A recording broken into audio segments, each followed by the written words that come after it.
ఏంటి Venu, German company tender వదులుకున్నావంట. ఆ contract నీకు వచ్చిందనే కదా ఫైనాన్సర్స్ ముందుకు వచ్చారు. ఇలా అయితే ఫ్యూచర్ లో ఫైనాన్సర్స్ నిన్ను ఎలా నమ్ముతారు చెప్పు? ఈయన గారు అనుని తీసుకుని హైదరాబాద్ వెళ్తాడంట. కాంట్రాక్ట్ కన్నా కచేరీ ముఖ్యం ఈయనకి కదా. రేయ్, నువ్వు నోర్మీరా. నాలాంటి కాంట్రాక్టర్స్ కి అవకాశాలు చాలా వస్తాయి, కానీ అనూకి ఇలాంటి అవకాశం ఒకేసారి వస్తుంది. మీకు తెలుసు కదండి, నేను కింద నుంచి పైకి వచ్చాను. మళ్ళీ నేను కిందకి వెళ్ళినా పైకి రాగలను, ఎందుకంటే అవి నేను ఎక్కొచ్చిన మెట్లే కాబట్టి.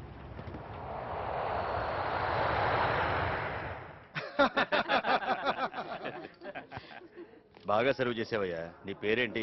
నా పేరు టిప్ సుందరం సార్. నేను చాలా ఓపెన్ గా మాట్లాడతాను. మీరు కొంచెం గోకడం ఆపుతారా? మీకేం కావాలితే అది నేను ఇస్తాను సార్. నాకు కావాల్సింది మాత్రం ఓపెన్ గా అడిగి తీసుకుంటాను. ఇదేంటి సార్ 10 రూపాయలు? ఇప్పయ్యా. 10 రూపాయలు ఏంటి సార్? నేను 100 తక్కువ ఇప్పుడు తీసుకోను. అదేంటయ్యా, మేము ఇచ్చింది నువ్వు తీసుకోవాలి కానీ నువ్వు డిమాండ్ చేయడం ఏంటి మధ్యలో? మీరు ఎప్పుడైనా తిరుపతి వెళ్ళారా? వెళ్ళాం. అక్కడ హుండీలో డబ్బులు వేసారా? వేసాం. ఎందుకు వేసారు? మా కోరికలు తీర్చినందుకు. ఇది కూడా అలాంటిదే. టిప్ అందించండి. అది ఇది ఒకటి ఎలా అవుతుందా? ఎందుకు అవుతండి? మీ కోరికలన్నీ నేను కూడా తీర్చాను కదా. మీరు ఇందాక కాఫీ అడిగితే కాఫీ ఇచ్చాను, టీ అడిగితే టీ ఇచ్చాను, పెసట్ అడిగితే పెసట్ ఇచ్చాను, పెసట్ అడిగితే మినపట్టి ఇవ్వలేదు కదా. అందుకే ఇవ్వండి. తీసుకోవయ్యా బాబు, బాలేవాడు. థ్యాంక్స్ అండి. మీరు తిరుపతి హుండీలో డబ్బులు వేసినా ఈ టిప్స్ ఉందానికి ఇచ్చిన ఒకటే. ఇప్పుడు గోక్కోండి. ఏంటను అలా ఉన్నావు? నీ మీద కోపంగా ఉంది.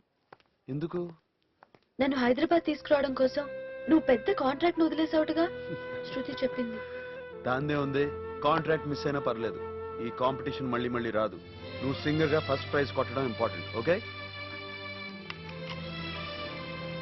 ఏంటి ఇంకా ఆలోచిస్తున్నావు? పిచ్చి పిచ్చి ఆలోచనలు పెట్టుకోవద్దు. నువ్వు పెద్ద సింగర్ అయిన తర్వాత ఆ కాంట్రాక్ట్ డబ్బులు తీసుకుంటాలే. వెళ్ళు వెళ్ళు. ఫ్యామిలీ ప్రాబ్లమ్స్ అనుకుంటా. థ్యాంక్స్. ఆ బ్యాగ్ అక్కడ పెట్టి. సార్, నేను కొంచెం ఓపెన్ గా మాట్లాడతాను. మ్. మీరిద్దరు దెబ్బలాడుకుని వేరే వేరే రూమ్స్ తీసుకున్నారా? లేదు, మేమిద్దరం మంచి ఫ్రెండ్స్. అయ్ ఏంటో నవ్వు? ఆ అమ్మాయి నైటింగేల్ ఆఫ్ ఇండియా కాంపిటీషన్కి వచ్చింది, మంచి సింగరు. వెళ్ళి పెట్టేసే. సార్, పోనీ నన్ను ఏమన్నా కన్విన్స్ చేయమంటారా? ఎక్కువగా మాట్లాడితే ఒకటి ఇస్తా. వద్దు సార్, 100 ఇవ్వండి. 100? టిప్పు సార్. భలే వాడు అయ్యా. ఇదిగో ఇదిగో తీసుకో. థ్యాంక్స్. ఇదిగో ఇది కూడా తీసుకో. వెళ్ళు.